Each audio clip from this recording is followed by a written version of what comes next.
এবারের বইমেলা মানে 2026-এর বইমেলায় অধমের কয়েকটা গল্প নিয়ে একটা ছোট বই, গল্পকথা কল্পকথা, সপ্তর্ষি প্রকাশন থেকে প্রকাশিত হতে চলেছে। আপনারা যারা বইমেলায় আসছেন তারা অবশ্যই একবার সপ্তর্ষি প্রকাশনে ঘুরে যাবেন আশা করি। আর যদি সপ্তর্ষি প্রকাশনে আসেন তো অধমের বইটাও গল্পকথা কল্পকথা একটু নাড়াচাড়া করে দেখতে পারেন। যদি পছন্দ হয় তাহলে নিতেও পারেন। মোট 7টা গল্প আছে, তো 3-4টে গল্প সম্বন্ধে আমি সংক্ষেপে একটু বলছি। একটা গল্পে এক মহিলা নিজের স্তন নিয়ে প্রচণ্ড গর্বিত এবং অতিরিক্ত যত্নশীল। এমনকি সন্তান জন্মাবার পর মাতৃদুগ্ধ পান করাতেও তার প্রবল অনীহা। স্বামীকেও স্পর্শ করতে দেন না নিজের স্তন।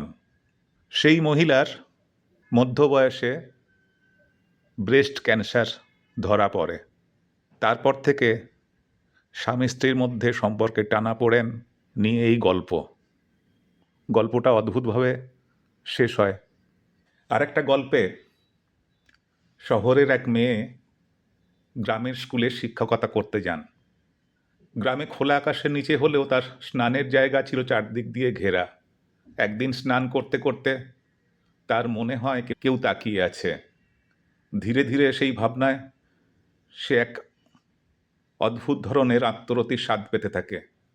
এও এক মানসিক টানাপোড়েনের গল্প, স্নান। আর একটা গল্পে ফেসবুক আলাপের মাধ্যমে এক মধ্যবয়স্ক নারী পুরুষ একে অপরকে চিনতে শুরু করে। তারা নিজেদের ব্যক্তিগত অনুভূতিও শেয়ার করতে থাকে, যা তারা নিজেদের ঘনিষ্ঠজনকেও কখনো শেয়ার করেনি। ধীরে ধীরে তারা নিজেদের জীবনে নতুন করে বাঁচার মতো কিছু খুঁজে পায়।